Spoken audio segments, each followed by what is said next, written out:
This is my attempt of a French onion soup sausage. French onion soup is basically onions and beef stock served with bread and melted cheese on top. But how do you get all of those flavour components inside of a sausage? To make this work, I needed sweet caramelised onions, cheese croutons, and a beef base to hold everything together.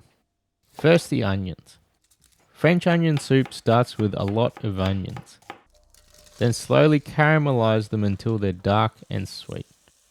And then they get deglazed with a bit of sherry or wine and simmered in beef stock with some thyme and bay leaves.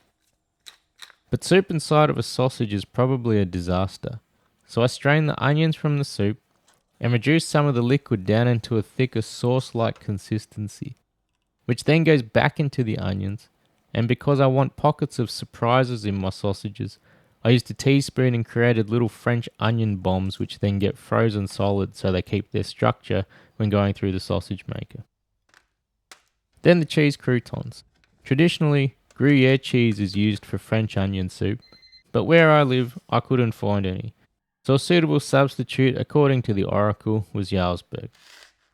So I cut some up into cubes to mix throughout the sausage, but I also want the flavour of the caramelised cheese that gets broiled on top. So I toasted some sourdough and added some grated Jarlsberg on top and chucked it under the grill until it was golden and crispy. Bread usually goes soggy in a sausage, but the croutons in French onion soup also go soggy. So if this is going to work anywhere, it's in this sausage. For the base, I'm using beef with about 18% fat, then added a little extra beef tallow to bump the fat percentage up to about 20% and chucked it through the grinder. I used a 2% salt to meat ratio to help develop the bind, then added thyme and cracked black pepper, a bit of skim milk powder to help with moisture, and then I'm adding some of the soup as well. Then give it a big old mix until it gets sticky and tacky, and then add the Jarlsberg cheese and the cheese croutons and any of the cooked cheese bits. Then once all that's combined nicely, I spread the mixture out, then added the frozen onion soup balls and then layered all of it inside of the sausage filler. Then chucked on a natural hog casing and carefully filled the sausage. Then linked them up, gave them a prick, and at this point I had no idea if this would actually work. There's bread, soup, and cheese inside of this thing.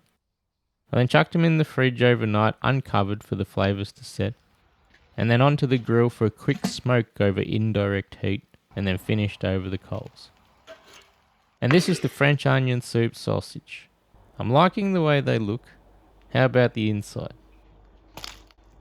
Straight up out of the snap you have oozing soupy onions, cheesy croutons and cheese. It's a bit of a face only a mother could love, but let's see how it tastes. Now this is probably one of the most intense and richest flavoured sausages I've made yet. It's super forward with the Jarlsberg and the onion bombs are rich with that French onion soup flavour combined with the beef sausage base. The croutons worked incredibly, and the flavour of the caramelised cheese definitely carried throughout this sausage. The onions are a little bit mushy, and I think a little more texture could be nice, but overall I'm pretty impressed with this first attempt, and visually, I love the way you can actually see the onions, the cheese, and the croutons. You know me, I'm all about the chunks. There's definitely a few things I'd like to adjust and change, so I'm going to try this again for attempt number 2, and see if you can guess what's going to be different.